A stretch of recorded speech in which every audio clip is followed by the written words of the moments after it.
Alright, we got a simpler demo to show off today, but I think it's really going to improve the user interface and the way that the user interacts with the program, which is a good thing. So, the issue comes about when you have files that look a little bit like this. So this is a pretty heavily nested file. It has no content in it, so it's empty at the moment, obviously, aside from just the section headers.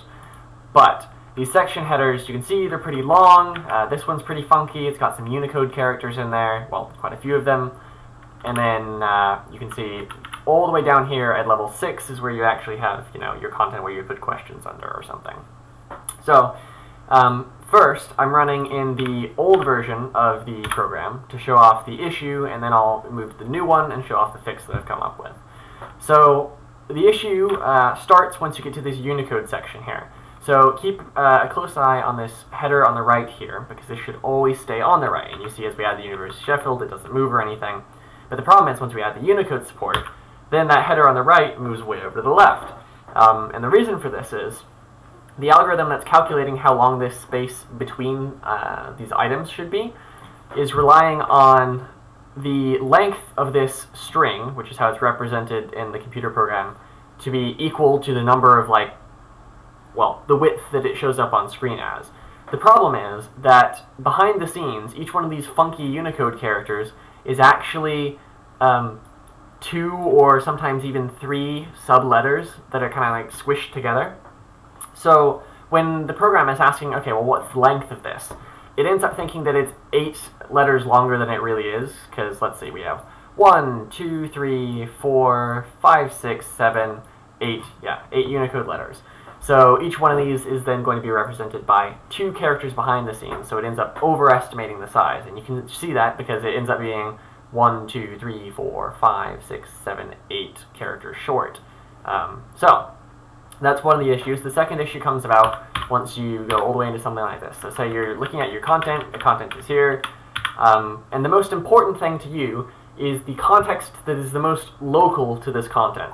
In other words, this important header is the most important because that is right next to what you're looking at.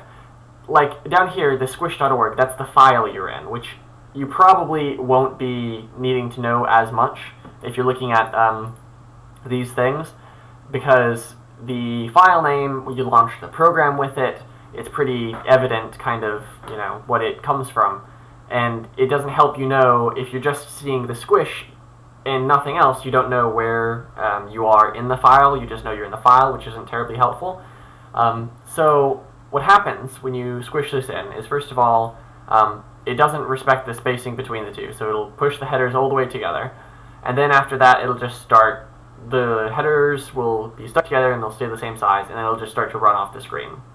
So you can see pretty quickly, you lose that important context, you lose double word, you lose single word, and so say you end up down here. Well, then I can go back and forth through these sections, and you see the header isn't changing at all. I don't know where I am as I'm moving through these, because it doesn't tell me, because I can't see it on the screen, because it's all been pushed off. Obviously, once you make it short enough, then it shows back up again, but when the header hides all that information off screen, that's pretty frustrating, right? So the solution to this was to intelligently take this big, long header string and compress it down so that we lose, preferentially, the information at the beginning, because that's less important, and then we always keep the most immediate context that tells you where you are at the moment. So we'll jump out of that, and we'll jump back into the new version here. So here, first thing to notice is once we jump into Unicode support, this header on the right doesn't move. So we've managed to fix that. It's now correctly counting the Unicode graphemes is what they're called instead of individual characters.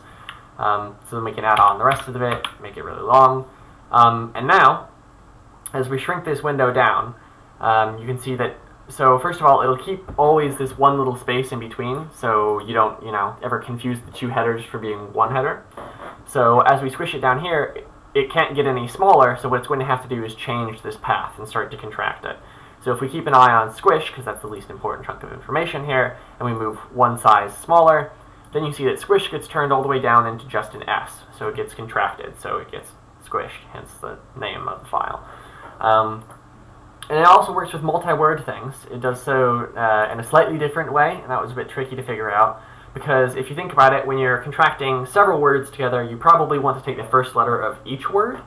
But if you're partially squishing something, then you want to have spaces between the squished part and the unsquished part still. So in other words, you wouldn't want to have like just T University of Sheffield. You'd want T space University of Sheffield. So I figured that out as well. So now when you squish it down, so you see we have plenty of room around here. Once you run out of room again, it'll squish down the into just a T. But we'll run out of room pretty quickly again. So university gets squished together. So now you see that this space here, the space between the two, is kept at the moment. But once you contract university, that space goes away, so it just becomes a single thing. But obviously you still keep the space to the next word, so you know it's a separate word. And it respects the case of things, so you'll keep the lowercase of here. So if we squish in, you get your lowercase o, and then squish in on Sheffield, and you get our decently widely used the University of Sheffield abbreviation, the TUOS or whatever. With Unicode support, it works exactly the same. There are two words here, so it's going to grab the first character from each one. It's going to keep them being the funky graphemes. So you'll end up with your funky U and then your funky set. Then you have your single words, just turn into one abbreviation, obviously, or one letter abbreviations. Double words turn into two. And you can see that even though we're way down here at a window size of, 51 window width, which is much smaller, nearly half the value here that is our minimum size to show the full, or actually even bigger.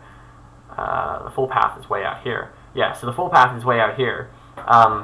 So it's less than half, the window width is less than half the size that we need to show the actual path. And yet, despite it being so incredibly small, we're still seeing the important information. So if we go back and forth, you see, well, okay, here we're in the support, or single is the section we're in, then we move into double, then we move into important. And we always see this last bit. And this path here is like dynamically compressed, I guess. So, you know, you start with, it shows as much as it can, but it'll always prefer the information towards the end, which I think seems to be a much easier way to go about it. Obviously, once you run out of room here, it'll always keep this space between the headers, but at this point, well, okay, yeah, it'll squish down important, obviously. But then after that, it runs out of things to squish, so it'll just start running off the side of the screen like before. But there's not too much you can sensibly do about that. It doesn't really make sense what you would want to do here, because if you start deleting letters, then you start actually losing information. So this is, I think, a happy medium that we settled on for the time being. It's kind of fun to pull it out and watch it shrink and grow, and even at really small sizes like R51, still see that you can kind of keep track of each section that you move into one at a time as you go through, which is really cool. So that was the major change for today in the past little while. It's one of these smaller differences, but I think it might make a big difference, and we can use this compression for titles and things all over the code in different places. So wherever we need to contract something, we can do that. We could even turn it into a quiz question. You could say, here's this name of something, and then it could automatically generate a contraction, and then you need to or remember what the contraction stands for. So you'd see like this, and you'd have to answer the University of Sheffield or something like that. But yeah, cool. So that's all I have to show off today. Thanks for watching.